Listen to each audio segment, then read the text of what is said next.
الشیطان الرجیم بسم اللہ الرحمن الرحیم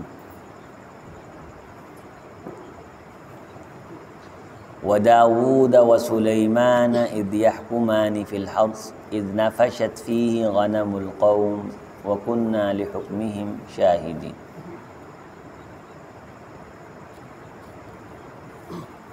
اور داؤد اور سلیمان اذ یحکمان فی الحرث، جب وہ فیصلہ صادر فرما رہے تھے کھیتی کے معاملے میں، اذ نفشت فیہ غنم القوم، جب بکریوں کا ایک ریوڑ اس کھیتی میں چر چکا، وَكُنَّا لِحُكْمِهِمْ شَاهِدِينَ، اور ہم ان کے فیصلہ کرتے وقت شاہدین، گواہوں میں،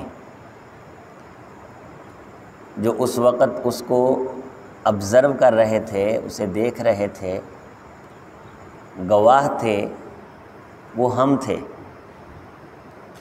فَفَهَّمْنَاهَا سُلَيْمَانَ، تو ہم نے صحیح فیصلہ کرنا یہ سلیمان علیہ السلام کو ہم نے اس کا فہم عطا کر دیا۔ فَفَهَّمْنَاهَا، ہم نے سمجھا دیا یہ مسئلہ سلیمان کو۔ اب حضرت سلیمان علیہ السلام کیا ہیں؟ حضرت داؤد علیہ السلام کے بیٹے۔ حضرت داؤد علیہ السلام صاحب کتاب نبی ہیں۔ وَآتَيْنَا دَاوُودَ زَبُورًا، داؤد علیہ السلام کو اللہ نے کتاب عطا فرمائی، 4 کتابیں ہیں آسمانی۔ اس کا مطلب یہ ہے کہ رسولوں کی تعداد ہزاروں میں، لیکن صاحب کتاب جو ہیں وہ معروف آسمانی کتابیں، وہ 4 ہیں: تورات، زبور، انجیل اور قرآن مجید۔ تو یہ جو صاحب کتاب نبی ہیں نا، ان کا ایک الگ ہی شان ہے کہ ان کو اللہ تعالیٰ نے کتابیں عطا فرمائیں۔ صاحب کتاب نبی کے پاس فیصلہ آیا تو صحیح فیصلہ بیٹے نے کر دیا۔ اب بیٹے کے حوالے سے یہ بھی فرما دیا اس فیصلے کا فہم ہم نے عطا کیا تھا۔ ایک جگہ باپ اور بیٹا بیٹھے ہیں، بیٹے نے فیصلہ اگر صحیح کر دیا تو وہ یہ نہ سمجھے میں ابا جی سے زیادہ عقل مند ہوں، میرے پاس ابا جی سے زیادہ علم ہے، ابا جی فیل ہو گئے، ابا جی جاہل ہیں۔ نہیں، یہ تصور جو ہے نا، جب ہم یہ دیکھتے ہیں کہ اللہ تعالیٰ فہم عطا کرتا ہے، بصیرت اللہ دیتا ہے، فیصلے اللہ سے منظور ہوتے ہیں تو تبھی ہوتے ہیں، تو پھر انسان گمنڈ سے اور میں سے محفوظ رہتا ہے، اور اس توہین سے بھی اسے اللہ تعالیٰ بچا لیتے ہیں جو وہ اس گمنڈ کی بنیاد پہ کر سکتا ہے۔ ہوا یہ کہ ایک شخص، اس کی کھیتی میں دوسرے شخص کی بکریاں وہ داخل ہو گئیں۔ حضرت داؤد علیہ السلام نے فیصلہ فرمایا تو سلیمان علیہ السلام نے کہا کہ یوں کریں کہ یہ جو بکریاں ہیں نا، جنہوں نے اس کے کھیت سے چر لیا ہے، تو جتنی خوراک انہوں نے کھا لی ہے، جتنی دیر وہ خوراک ان کے پیٹ میں رہے گی، دوبارہ ان کو بھوک نہیں لگ جاتی، تو یہ بکریاں آپ کھیت والے شخص کو دے دیں تاکہ ان کا دودھ بھی وہ استعمال کرے۔ یہ فیصلہ ٹھیک تھا۔ تو حضرت داؤد علیہ السلام نے اپنے بیٹے کے اس فیصلے کی تائید فرمائی۔ یہاں سے ایک بہت پلید قسم کی کہانی وہ ان انبیاء کی طرف مبعوث کی جاتی ہے، نسبت کی جاتی ہے اس کی۔ وہ بر صغیر کے اندر قوم کو آرے لگانے کے لیے اس وقت جو کہانیاں تقسیم کی گئیں، اس کہانی کو پھر سورۃ صاد کے ساتھ جوڑا جاتا ہے۔ وہاں جو تذکرہ ہے حضرت داؤد علیہ حضرت سلیمان علیہ السلام کا، جب وہ دمبی والا آیا کہ میری 99 دمبیاں ہیں، ان کی ایک دمبی ہے جی، وہ حضرت سلیمان، ان کا ایک گورنر تھا، سالار تھا، اس کا نام تھا اوریا، اس کی بیوی بڑی خوبصورت تھی۔ حضرت کی نظر پڑ گئی تو دل میں آیا کہ اس کو جہاد پہ بھیج دوں اور میں شادی کر لوں۔ بڑی معروف ہے یہ کہانی، اور یہ گستاخی ہے اس میں حضرت داؤد علیہ السلام کی، جبکہ سیدھی سیدھی بات ہے کہ یہاں اللہ بتلا یہ رہے ہیں کہ فیصلہ بیٹا بھی صحیح کر سکتا ہے۔ تو اس کا مطلب یہ نہیں کہ اب وہ ہر شے ہے، باپ نبی ہو، صاحب کتاب ہو، تو صاحب فیصلہ اس کا بیٹا بھی کر سکتا ہے۔ تو وہ حکمت کون عطا کرتا ہے، بصیرت کون عطا کرتا ہے؟ اللہ تعالیٰ عطا فرماتے ہیں۔ فرمایا وَكُلًّا آتَيْنَا حُكْمًا وَعِلْمًا، یہ دونوں جن کو حکم یعنی اقتدار، حکمت اور علم یہ ہم نے عطا کیا۔ وَسَخَّرْنَا مَعَ دَاوُودَ الْجِبَالَ، اور یہاں تک کہ ہم نے داؤد کے ساتھ تو پہاڑوں کو مسخر کر دیا۔ اتنا مضبوط نبی کہ پتھر نرم ہو جاتے تھے جس کے ہاتھ میں آ کے، مسخر کر دیے تھے اللہ تعالیٰ۔ یسبحنا، وہ پتھر، وہ پہاڑ داؤد کے ساتھ تسبیح کرتے تھے۔ حضرت داؤد علیہ السلام کے ساتھ پتھر پہاڑ کیا کرتے تھے؟ تسبیح کرتے تھے۔ جب وہ کہتے تھے تسبیح کرو، کرتے تھے، ان کے ساتھ مل کے اللہ کا ذکر کرتے تھے۔ والطیر، اور پرندے وہ ان کی خدمت میں حاضر ہوتے تھے، وہ اللہ تعالیٰ کی تسبیح کرتے تھے۔ ذکر کی جو مجلسیں، جیسے یہ مجلس ہے، ذکر اللہ کا کرتے ہیں، سنتے ہیں، نماز پڑھی ہے، آپ اذکار کر رہے ہیں، قرآن مجید کا ترجمہ ہے، سن رہے ہیں، یہ بہت بڑا ذکر ہے، اس کا سمجھنا ثواب ہے، اس کا سمجھانا ثواب ہے۔ یہاں تک کہ اتنا ثواب ہے کہ حدیث میں آتا ہے اگر کوئی کسی مجلس میں آ جائے، ایک آیت سمجھ لے قرآن مجید کی کہ اس میں اللہ کہہ کیا رہے ہیں، ایک آیت، اللہ تعالیٰ اس کو حج کا ثواب عطا کر دے۔ اس سے بڑا ثواب کوئی نہیں ہے جو کام ہم کرتے ہیں۔ من حجتہ، حج بھی یہ نہیں کہ ایویں نہیں، پورا حج۔ من جاء الی مجلس، جو شخص کسی مجلس میں آیا کہ وہ دین سیکھے یا دین سکھائے، اور کم از کم کتنا؟ ایک آیت۔ اور ایک حدیث میں رسول اللہ صلی اللہ علیہ وسلم نے فرمایا کہ کوئی شخص یہ چاہتا ہے کہ بتہان میں جائے اور وہاں سے اچھی نسل کی اونٹنی خریدے اور اس کا مالک بن جائے، کہ اللہ کے رسول پسند تو کرتے ہیں سارے، جیبیاں گنجائش نہیں، اجازت نہیں دیتی۔ آپ نے فرمایا جو بندہ نماز پڑھے، ایک آیت سیکھ لے، اللہ تعالیٰ، وہاں صبح صبح کا تذکرہ ہے کہ صبح صبح وادی تغدو الی بتہان، صبح صبح جائے، تو صبح صبح سے مراد یہی وقت ہوتا ہے اصلا جس میں ہم درس قرآن کا اہتمام کرتے ہیں۔ اس کے بھی دلائل ہیں، اسی لیے مشائخ جو ہیں وہ اس وقت اس کی تفسیر شروع کرواتے ہیں۔ ان قرآن الفجر کان مشہودا، کہ فجر کا قرآن تو خود حاضر کیا گیا ہوتا ہے۔ تو پرندے وہ کیا کرتے؟ تسبیح کرتے۔ کس کے ساتھ؟ حضرت داؤد کے ساتھ۔ پہاڑ، پتھر، وَكُنَّا فَاعِلِينَ، یہ سارا کچھ کرنے والے ہم ہیں، پرندوں کو طاقتیں دینے والے اور پتھروں کو نرم کرنے والے۔ وَعَلَّمْنَاهُ صَنْعَةَ لَبُوسٍ لَكُمْ، اور ہم نے داؤد کو لباس بنانے کی تعلیم دی۔ تو جو انجینئرنگ کی تعلیم ہے، فن کی تعلیم ہے جس سے آپ کما سکتے ہیں، یہ بھی قرآن و سنت سے ثابت ہے۔ دین کی تعلیم کے ساتھ ساتھ کوئی فن سیکھ لینا، کمانے کا کوئی نہ کوئی ذریعہ سیکھنا، یہ نہیں کہ مولوی صاحب دکان پہ بیٹھ جائیں تو اسے معاشرہ حیرانگی کی نظر سے دیکھے۔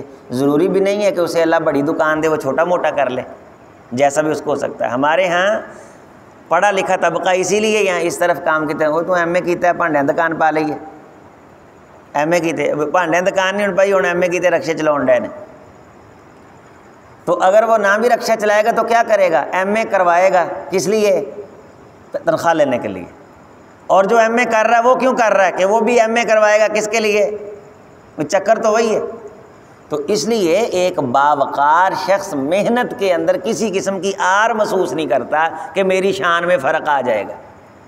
شان میں فرق تب آتا ہے جب اللہ چاہے، اور کام کرنے سے تو نبیوں کی شان بڑی ہے۔ حضرت رسول اللہ صلی اللہ علیہ وسلم نے فرمایا کہ جو بھی نبی گزرا اس نے بکریاں چرائیں، اور مجھے یاد ہے کہ میں نے مکہ کے لوگوں کی چند قرارید کے عوض میں محمد نے بھی بکریاں چرائی۔ وَأَنَا أَرَى الْغَنَمْ بِقَرَارِيطِ أَهْلِ مکہ، اہل مکہ سے تھوڑے سے پیسوں کے عوض میں نے بھی ان کی کیا کیا؟ بکریاں چرائیں۔ محنت میں عظمت ہے، اس میں شان ہے بندے کی، محنت کرنے والے کی۔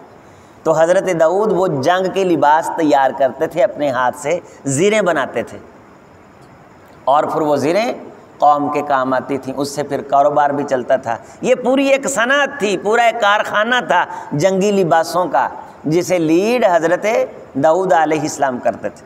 لِتُحْصِنَكُم مِّن بَأْسِكُم، تاکہ تم ان لباسوں کو جو جنگ کے لباس ہیں اپنے جنگ کے موقع پہ بچاؤ کے لیے پہن سکو، لِتُحْصِنَكُم، تاکہ تم اس سے اپنی حفاظت کر سکو۔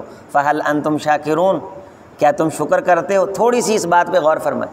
محنت داؤد علیہ السلام کر رہے ہیں، کھپ رہے ہیں، جنگ کا لباس، پھر جنگ بھی ہو گئی ہے، اور جنگ کے اندر اپنے بنائے لباس سے بچ گئے، تو شکر کس کا کرنا ہے؟ اللہ کا۔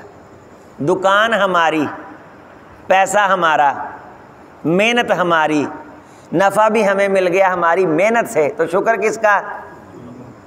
یہ نہیں ہونا چاہیے کہ میں تو محنت کی تھی تاں یہ بھکھا تاں مریا نے محنت نہیں کی تھی، نہیں، بڑے سارے ہیں جو محنتیں بھی کرتے ہیں اور ان کی پوری نہیں پڑتی۔ اس پہ تو اللہ بڑا خوش ہوتے ہیں، سب کچھ اللہ کا، ہم بھی اللہ کے، مال بھی اللہ کا، سانسیں بھی اللہ کی، ہر شے تو اللہ کی، اللہ ہی اللہ ہے، باقی کیا ہے؟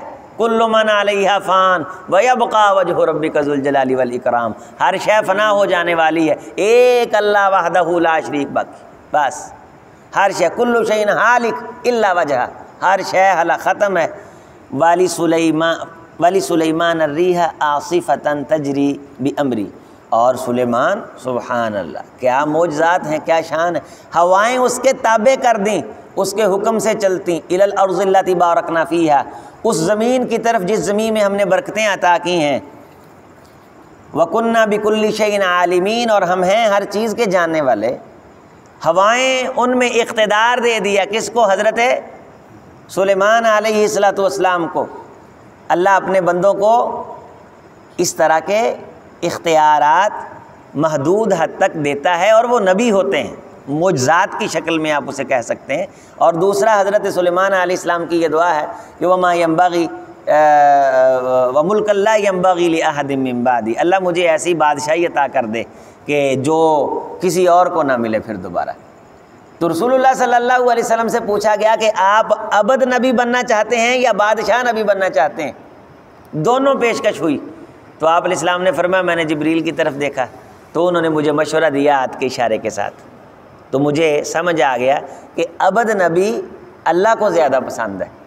تو آپ نے فرمایا میں بادشاہ نبی نہیں بننا چاہتا، میں ابد نبی بننا چاہتا ہوں، بندہ نبی، بندگی کرنے والا نبی بننا چاہتا ہوں۔